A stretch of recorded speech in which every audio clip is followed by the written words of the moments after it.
Denmark and Greenland diplomats confront White House over Trump's Greenland takeover threat. In early January 2026, Denmark's ambassador to the United States, Jesper Møller Sørensen, and Jacob Isbostsen, Greenland's chief Washington envoy, traveled to the White House to press U.S. officials to reject President Donald Trump's aggressive rhetoric about seizing Greenland. The meeting, held with senior National Security Council staff, came after a flurry of diplomatic activity aimed at softening Trump's renewed demand for a takeover of the Arctic island, a demand some officials fear could even imply a military option. While the White House declined to comment publicly, the two envoys have also been touring Capitol Hill, lobbying members of Congress to push back against the president's threat.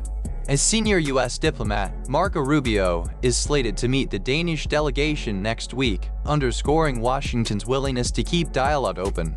In a recent New York Times interview, Trump argued that owning Greenland outright would give the United States strategic advantages that a treaty-based lease cannot, citing missile defense infrastructure that allegedly relies on the island's location. He dismissed the 1951 Defense Pact, which currently permits U.S. bases with Danish and Greenlandic consent, as insufficient for American security needs. Vice President J.D. Vance echoed a hardline stance, warning European partners that if they fail to take the president seriously, the United States might be forced to act unilaterally. Danish Defense Minister Troels Lund Poulsen expressed optimism about the upcoming talks with Rubio, hoping they will reinforce the status quo. Greenland, home to roughly 56,000 Inuit residents, sits largely above the Arctic Circle and is a focal point for climate, security, and indigenous rights debates. Greenlandic parliamentarian Aage Kemets voiced widespread local resentment toward Trump's overtures, emphasizing a desire for greater self-determination and warning that negotiations are being conducted over their heads.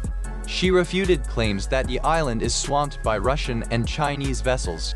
French President Emmanuel Macron condemned what he called a law of the strongest, questioning whether the rhetoric could lead to a de facto invasion of Greenland or even inspire similar moves toward Canada.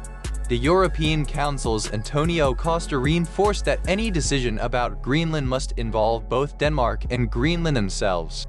A coalition of NATO allies, including Canada, France, Germany, Italy, Poland, Spain, and the United Kingdom, has publicly backed Denmark's position, stressing the importance of Arctic sovereignty.